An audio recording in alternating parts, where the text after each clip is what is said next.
4G Haryana YouTube channel देखने वाले सभी दर्शकों को जयवीर ढोला की ओर से राम राम नमस्ते भाई। फिलहाल भाई लगातार कितने दिन हो गए जी? 29 दिन हो गए, एक महीना हो चुका भाई। और कलरकों की जो डिमांड है, जो लिपिकों की, शुरू के दिन भी हमने भाई इनकी वीडियो बनाई थी। तो लगातार एक महीने से संघर्ष कर रहे हैं, ना कोई ड्यूटी पे गया है ना कोई कुछ, यहीं पर खाना पीना चला हुआ है। इनका पंखे वगैरह दिखा दे एक बार भाई। हालांकि आज बारिश के कारण थोड़ा गद्दे वगैरह यहाँ पर रखे हुए हैं। एक महीने से भाई इनका अक्सर इनसे पूछेंगे भाई बात कहाँ तक पहुँची है। सरकार के नुमाइंदे कोई पहुँचे भी हैं? सुशील लाठर, हाँ सुशील लाठर जी, सॉरी वो ध्यान में नहीं रहा था नाम थोड़ा। तो सर नमस्कार। नमस्कार जी, आपके सभी दर्शकों को हमारा नमस्कार। तो सर शुरू के दिन हमने जब आपने धरना यहाँ से स्टार्ट किया था उस टाइम हमने आपकी वीडियो बनाई थी और आज लगभग एक महीना हो चुका है। एक महीने में तो कहीं न कहीं रिजल्ट आता है हर चीज़ का। तो आपकी जो बात है कहाँ तक पहुँची है? सरकार ने कुछ बातचीत, बीच का कोई रास्ता निकला हो कुछ? सरकार ने 3 बार हमारे मंत्रिमंडल से या कहीं प्रतिनिधि मंडल से बात की है। तीनों बार की बात बेनतीजा रही है, क्योंकि सरकार अपनी हठधर्मिता अपनाए हुए है।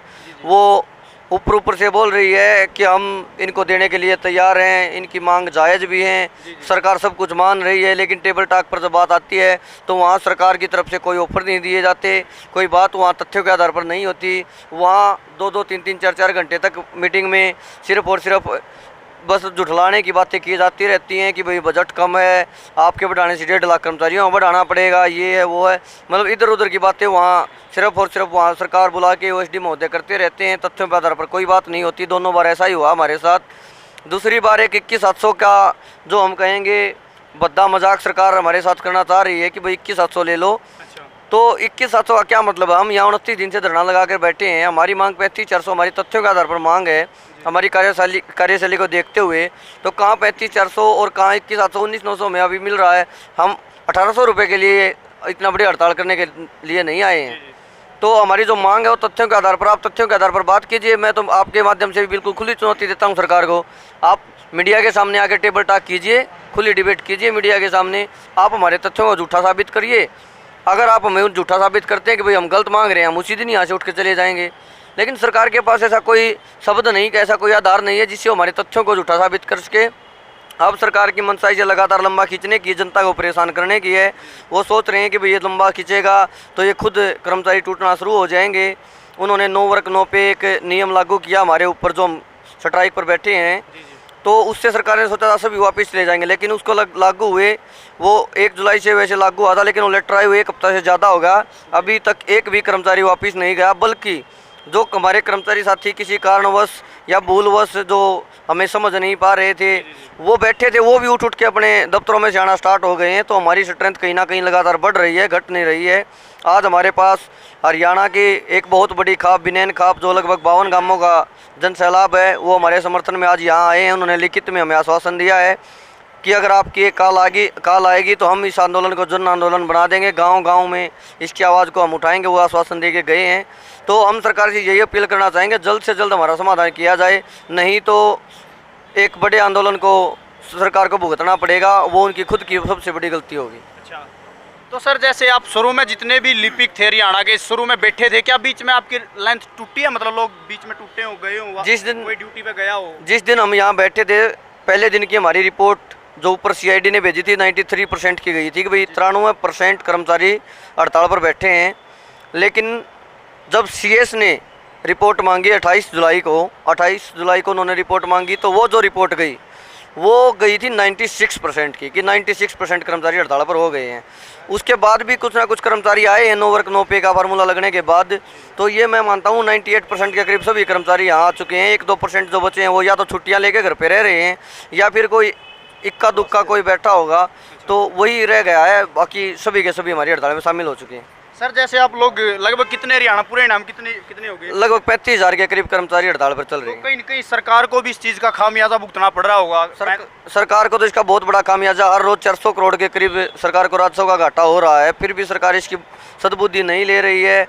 वो पता नहीं क्या कारण है, सरकार हठधर्मिता क्यों अपनाए हुए है, लगातार इसको अनदेखा कर रही है। सरकार जनता को परेशान कर रही है। ऊपर से जनता को भ्रमित करने के लिए झूठे आश्वासन और बातें भी सरकार द्वारा फैलाई जा रही हैं। कह रहे हैं कि रजिस्ट्रियाँ कार्य सुचारू रूप से चालू हो गया है। आज तो समय थोड़ा लेट हो गया है, अभी दफ्तर बंद हो गए होंगे, नहीं तो आप जाके देखते दफ्तर में पब्लिक आ रही है और वैसे ही जैसे कि पहले लगातार 29 दिन से वापस जा रही थी, बल्कि अब वो बढ़ चढ़ कर यानी ज़्यादा संख्या में यहाँ आ रहे हैं, क्योंकि वो न्यूज़ के माध्यम से देख रहे हैं कि भाई काम चालू हो गया है। लेकिन पूरे दिन में 3 रजिस्ट्रियाँ मुश्किल से हो पाती हैं। उन्होंने दे दिया भाई तहसीलदार अकेला सभी काम कर लेगा, क्लर्क को बाईपास कर दिया कि क्लर्क हड़ताल पे बैठे हैं तो इनको छोड़ो, सीधा आप डायरेक्ट रजिस्ट्री करो। तो पूरे दिन में तहसीलदार से 2-2, 3-3 रजिस्ट्रियाँ हो रही हैं।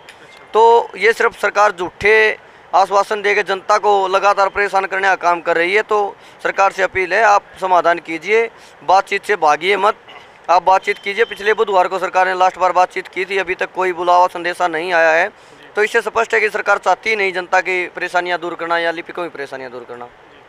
तो भाई आप लगातार 30 दिन से इनका धरना देख रहे हैं और सोशल मीडिया पर वायरल भी होते रहते हैं वीडियो। इन्होंने बीच में भूख हड़ताल भी जो है शुरू की थी। अभी 12 दिन हो गए लगातार भूख हड़ताल चल रही है, 12 दिन से। हर रोज 10 के करीब लिपिक भूख हड़ताल पर बैठते हैं। हालांकि सरकार ने भाई बोल तो दिया है कि भाई रजिस्ट्रियां बननी शुरू होगी, लेकिन कहीं न कहीं जो काम कई गुना होना था वो अब 1-2 पर ही सीमित रह गया है। हर रोज हरियाणा में 10,500-12 हज़ार रजिस्ट्री हुआ करती और अब 100-110 रजिस्ट्री पूरे हरियाणा में होती है। तो आप ये मानो 0.01% रजिस्ट्रियाँ चालू हुई हैं, 1% भी नहीं। तो कहीं न कहीं इस चीज़ का खामियाजा जनता को भी जनता तो बहुत ज़्यादा परेशान हो रखी है। जनता तो सरकार देख ही नहीं रही जनता का। तो ऊपर से झूठे बातें फैला कर ये और कह रही कि भाई क्लर्क बाधा बने हुए। क्लर्क क्यों बाधा बने हुए हैं? हमने तो 5 जुलाई से पहले 18 जून को एक करनाल में प्रदर्शन किया था रविवार के दिन। हमने तो तभी रविवार का दिन चुना था कि कोई परेशान ना हो हमारी वजह से। मंडे से फिर आके हमने अपना काम स्टार्ट कर दिया था। लेकिन वहाँ उन्होंने झूठा आश्वासन दिया कि 4 जुलाई तक हम आपसे बात करेंगे, आपकी मांगे मानेंगे। वो नहीं मिले तो हमें मजबूरी में हड़ताल पर आना पड़ा। और हड़ताल पर आने से पहले भी 2,500-3 हज़ार पत्र हमने सरकार को पास भेजे थे कि भैया आप या तो हमारी बात मानो, नहीं 5 तारीख से हम हड़ताल पर जा रहे हैं। उसके ऊपर सरकार ने कोई एक्शन नहीं लिया। बाधा सरकार बनी हुई है, वो चाहती नहीं जनता का विकास या जनता के कार्य हो। तो सर अब आगे क्या कुछ लग रहा है आपको? आगे क्या कुछ डिसीजन ले सकते हो आप? ताकि हमने बिल्कुल स्पष्ट कर रखा है, सरकार को पास 2-4 दिन का समय है।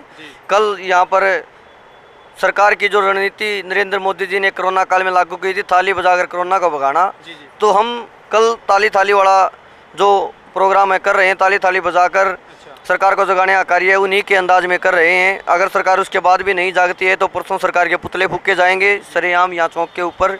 अगर उसके बाद भी सरकार नहीं मानती है तो 5 तारीख को हमारा आंदोलन शुरू हुआ था, पूरा 1 महीना उस दिन हो जाएगा। तो वहाँ हम काले कपड़े पहनकर सरकार का काला दिवस मनाएंगे और उसका रोष प्रदर्शन करेंगे। उसके बावजूद अगर सरकार नहीं मानती है तो फिर अन्य संगठन और जैसे खाप पंचायतों से समर्थन आने शुरू हुए हैं, इसको हम जन आंदोलन में तब्दील कर देंगे। उसका खामियाजा सरकार भुगतेगी। तो भाई पूरी बातचीत आपने सुन ली है। लगातार 1 महीने से संघर्ष कर रहे हैं पूरे ही हरियाणा के क्लर्क।